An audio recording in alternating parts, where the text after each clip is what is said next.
నగరంలో వెలిసి ఉన్నటువంటి శ్రీ శ్రీ శ్రీ వేణుగోపాల స్వామి ఆలయంలో ఈరోజు పాలకవర్గం అధికార యంత్రాంగం అందరూ కలిసి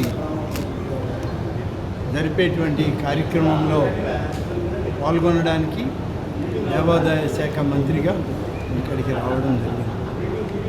ఈ పాలకవర్గం అంతా కూడా నాకు అత్యంత దగ్గర బంధువర్గం. ఇది వంశపారంపర్య ధర్మకర్తలు ఉండి పరిపాలన చేసేటువంటి పాలక మండలి. అలాగే ఈ ఆలయము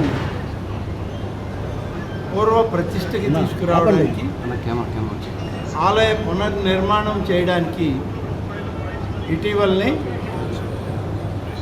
నగర శాసనసభ్యులు నేటి మున్సిపల్ శాఖ మంత్రులు శ్రీ ఒంగూరు నారాయణ గారు, అలాగే పాలకవర్గంలో మా కుటుంబ సభ్యులందరూ కూడా పునర్నిర్మాణం కావాలి, ఈ ఆలయం పూర్వ ప్రతిష్టకి మళ్ళీ ముందుకు రావాలి అని చెప్పి అందరూ కూడా కోరుకోవడం జరుగుతుంది.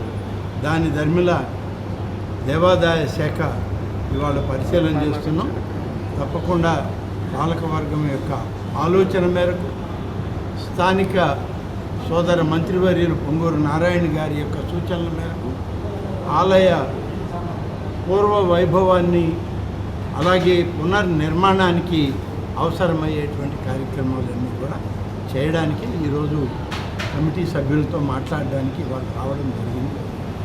ఈరోజు దైవ దర్శనం అనంతరం పాలకవర్గం యొక్క సమావేశం ఉంది. సమావేశంలో వారితో సమావేశమై తర్వాత మళ్ళీ మంత్రి గారితో కూడా సమావేశమైన తర్వాత దేవాదాయ శాఖ అధికారులతో ఒక ఆలోచన చేసి పూర్వ వైభవానికి ఆలయం రావడానికి ఏ కార్యక్రమాలు చేయాలి, పెద్దలు ఎవరెవరిని, పీఠాధిపతుల్ని, మఠాధిపతుల్ని, స్వామీజీలని ఎవరెవరిని కలవాలి, అందరినీ కలిసి వారందరి ఆశీస్సులు, వాళ్ళ యొక్క ఆలోచనల మేరకు ఈ ఆలయాన్ని పునర్నిర్మాణం చేయాలనేటువంటిది మా సంకల్పంగా మేము